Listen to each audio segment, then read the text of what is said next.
baru Serenity dan masih di konten yang sama. Kali ini kita akan nge-review tempat bersejarah khususnya yang ada di Desa Lorlom, yaitu Rumah Adat Lorlom. Penasaran seperti apa videonya? Mari kita saksikan video berikut ini. Halo, selamat sore sahabat YouTube.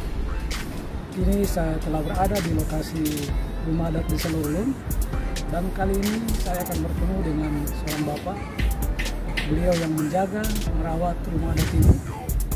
Untuk jelasnya nanti kita berbincang-bincang dengan si bapaknya. Dari kini saya telah berada di Rumah Adat Desa Lorlom. Kali ini saya akan didampingi oleh Bapak Yunus dan Tubun. Dan selanjutnya nanti kita tanyakan langsung ke Bapak Yunus dan Tubun mengenai sejarah singkat atau mengenai seluk beluk dari rumah adat yang ada di Desa Lorlom. Oke sahabat YouTube, kini kita akan berbincang langsung dengan beliau untuk menanyakan ada beberapa pertanyaan yang telah disiapkan. Dan ingin kami tanyakan di sini Pak, untuk sejarah mengenai rumah adat ini seperti apa? Sejak rumah adat ini adalah rumah adat dari kampung lama, kampung tua. Pada tahun 1930, karena sudah banyak penduduk di kampung, maka terpaksa pemerintah desa waktu itu, orang kaya, menginginkan perpindahan dari rumah kampung tua ke sebelah utara daripada kampung tua. Nah, setelah pada tahun 1930 lah kita angkat rumah adat ini dari kampung tua datang di kampung yang ada sekarang di sini sejak 1930. Kampung ini rumah adat ini kita bawa dalam bentuk keasliannya. Biasanya datang diangkat oleh warga masyarakat pada waktu itu, diusung lalu datang taruh di Desa Lorlom yang sekarang ini. Nah, karena ada perkembangannya maka rumah adat ini diberikan dibuat sedikit luas daripada apa yang ada di kampung tua. Ukuran dari rumah adat intinya yaitu 6 kali 8 meter. Hanya ditambah seram di muka, seram di samping kiri kanan untuk mempermudah orang hadir di sini, banyak orang bisa ada di sana. Nah, setelah 1930 itulah rumah adat ini sudah di Kampung Baru ini. Nama rumah adat ini namanya Pere. Pere artinya tempat penyimpanan berbagai dokumen desa. Oleh karena itu fungsi Pere ini ada 3. Yang pertama bahwa dia sebagai tempat dari pemerintah yang perintah atau yang bahasa daerahnya Mangapuaya, yang perintah itu adalah tinggal di rumah ini. Itu yang pertama. Yang kedua, bahwa rumah ini tempat musyawarah tertinggi adat. Musyawarah tertinggi adat. Setelah berada di pertemuan musyawarah di balai desa, katakanlah itu dalam bahasa daerahnya adalah di Werin, itu musyawarah adat di Werin, maka akan datang di tempat musyawarah tertinggi di sini yang dikatakan tempat musyawarah Ambutiai bahasanya. Nah, istilah tempat pemutusan atau penetapan berbagai kebijakan adat yang akan dilaksanakan di desa. Nah, yang ketiga adalah tempat dokumen penyimpanan berbagai dokumen desa, termasuk benda-benda adat, benda-benda adat yang sudah tersimpan di sini, termasuk surat-surat batas tanah, batas wilayah Desa Lorlom, Desa Angtuh tersimpan di rumah ini. Itulah 3 fungsi daripada rumah adat yang disebut Pere. Untuk dinding dari rumah adat ini aslinya waktu dulu yang digunakan itu apa Pak? Ya, pada waktu di kampung tua itu dinding dari rumah dibuat dari kulit kayu. Ada jenis kulit kayu yang cukup kuat, lebar juga, kalau tergantung diameter pada kayu itu. Kalau diameternya 1 meter berarti bawah, tapi banyaknya diameternya 50 60 itu dibuka dengan cukup lebar, diameter lalu dipotong-potong. Nah, kita sudah ada di sini, maka jangan menghilangkan tradisi secara ini, maka diganti dengan pelepah daun sagu atau pohon sagu. Dan sampai sekarang kita masih pakai. Lantai daripada rumah ini adalah anyaman dari bambu yang dibuat tetap. Sehingga dasar lantai ini adalah daripada lantai anyaman bambu. Sedangkan atap tetap menjadi tradisi adalah atap India, ada pohon sagu sampai sekarang, sejak dulu sampai sekarang. Oke, baik Pak, kalau bisa kita boleh melihat benda-benda bersejarah yang ada di dalam rumah ya. ini. Salah satunya adalah gigi gajah yang ada pada. Boleh kita boleh. langsung dilihat sahabat itu benda-benda bersejarah peninggalan bambu yang sampai saat ini masih berada di dalam rumah adat desa Lolu. Kalau boleh tahu Pak, ini namanya gigi gajah. Gigi gajah, sahabat-sahabat itu. Nah, gigi gajah ini sampai hari ini kita belum tahu gigi gajah ini berasal dari gajah di mana. Karena kita tahu di Indonesia itu hanya gajah di Sumatera. Selebihnya ada gajah juga di India, ada di Pakistan, ada juga di India, di Cina. Gigi gajah ini pada mulanya panjangnya 2 depa. Dulu orangnya 2 depa. 2 depa itu berarti lebih dari 2 meter. Tapi dengan termakan usia, maka sekarang ini sudah tidak mencukupi 2 depa, tapi 1 depa lebih. Usia daripada gigi gajah ini kami belum bisa dapat mengetahui persis, karena ini pada tahun 800-an ini gigi gajah ini sudah ada. Pada ratusan gigi gajah ini sudah ada, sehingga kita belum tertulis bahwa gajah ini sampai tangan kita di desa ini. Gajah ini terdapat 2 buah. Gajah ini diberikan nama, yang ini namanya Suraplawat. Sedangkan yang satu namanya Liyak. Liyak itu karena kita punya villa dari desa Watulu itu datang, maka kita kasih mereka sebagai sahabat. Sehingga 2 gajah ini menunjuk desa ini kita satu di Watulu. Sementara yang satunya tetap di sini. Suraplawat yang ada di sini.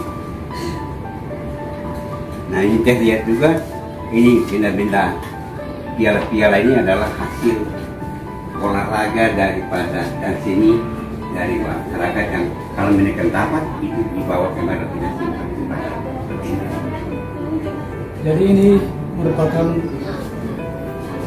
piala-piala yang boleh dikatakan ketika ada perlombaan sejenis mata lomba apapun, dan kalau misalnya dari kampung ini pemenangnya itu dihargai dengan piala-piala itu yang akan disimpan di rumah adat desa Lolu. Boleh dilihat sendiri. Ada benda-benda adat yang memang mau dikatakan dilarang, belum kita bisa dokumentasikan, dibuktikan, karena itu merupakan katakanlah rahasia. Selain itu Pak, untuk kami mau bertanyakan juga di sini terkait dengan ini, sahabat-sahabat itu bisa mendekat untuk melihat. Ini nama fungsinya untuk apa dan namanya apa Pak? Kalau boleh dijelaskan. Kalau dikatakan ini bahasa daerah itu turi. Kalau bahasanya tauri. Nah, ini pada waktu dulu itu Bapak Kaya pada saat mau rapat dengan staf dan sebagainya, masyarakat dia harus panggil dengan menggunakan ini. Jadi tidak, waktu itu belum ada pengeras suara yang dipakai. Lalu beliau tinggal di depan, lalu tinggal. Nah, ini juga untuk panggil staf ada caranya. Ada ini panggil Marinyo, ini panggil kepala soa, ini panggil sendiri negeri, itu ada. Atau ada panggil tua-tua adat. Itu dia punya cara tipenya ada. Hanya Ya, karena ini agak sedikit gangguan bunyinya karena mungkin ada keretakan. Ya, mungkin karena memang ini ada 2 buah. usianya juga sudah lumayan lama. Ada 2 buah. Jadi kalau ini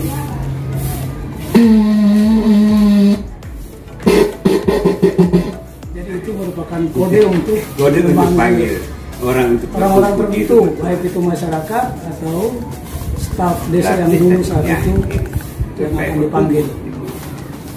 Oke, baik, terima kasih.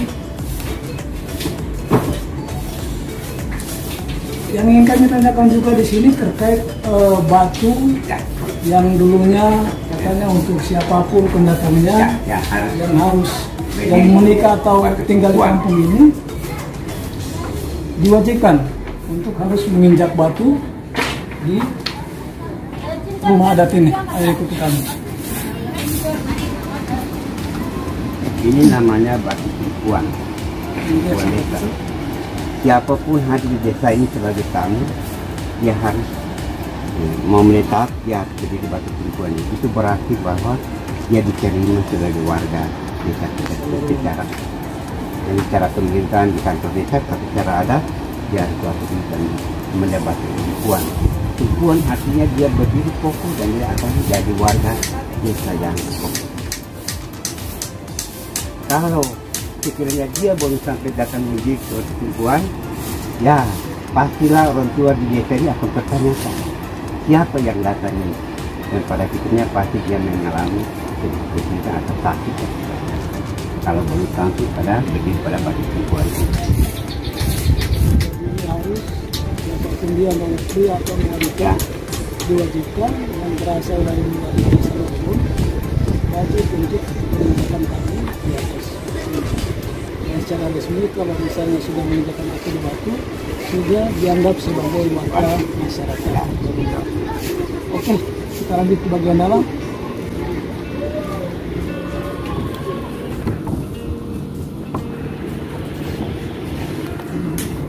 Bisa dilihat sendiri sahabat-sahabat YouTube. Ini lokernya, tempat penyimpanan. Jadi rumah adatnya ada 2 lantai, yang satunya di atas cuma kita hanya diberi izin untuk meliput yang di bawah. Jadi mohon maaf untuk di atasnya kita tidak bisa untuk meliput. Satu cara masuk di rumah adat ini, inilah tamu kalau datang itu datang dari depan. Iya. Setelah pulang harus lewat keluar dari samping. Jadi tamu datang perlu apa, sudah itu keluar daripada pintu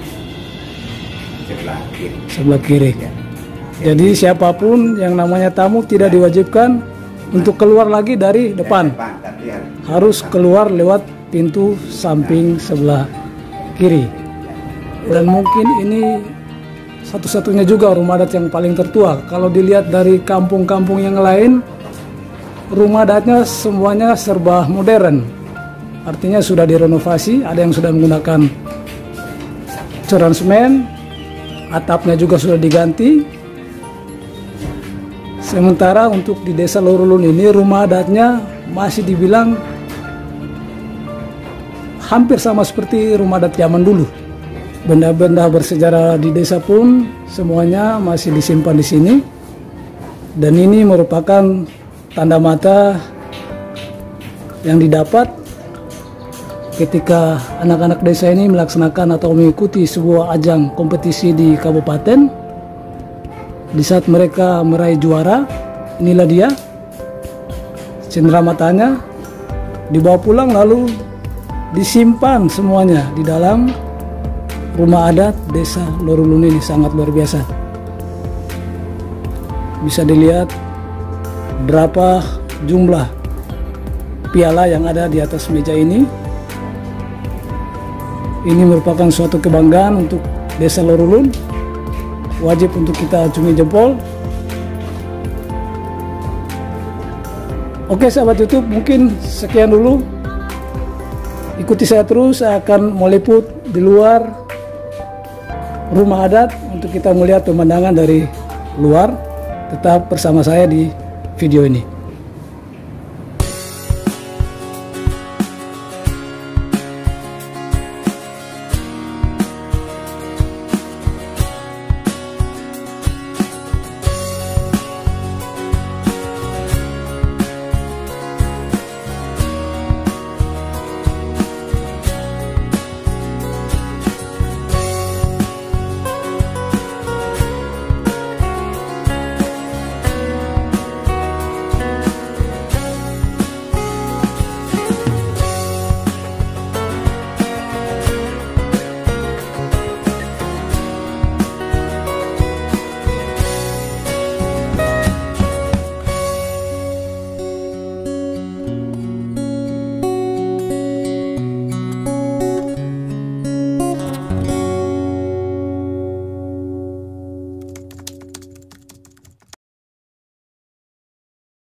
Demikian videonya, semoga bermanfaat. Dan jangan lupa like, komen, dan subscribe. Sekaligus nyalakan lonceng notifikasinya untuk mendapatkan video-video terbaru dari saya. Saya Paulus pamit. Assalamualaikum warahmatullahi wabarakatuh dan salam sejahtera untuk kita semua.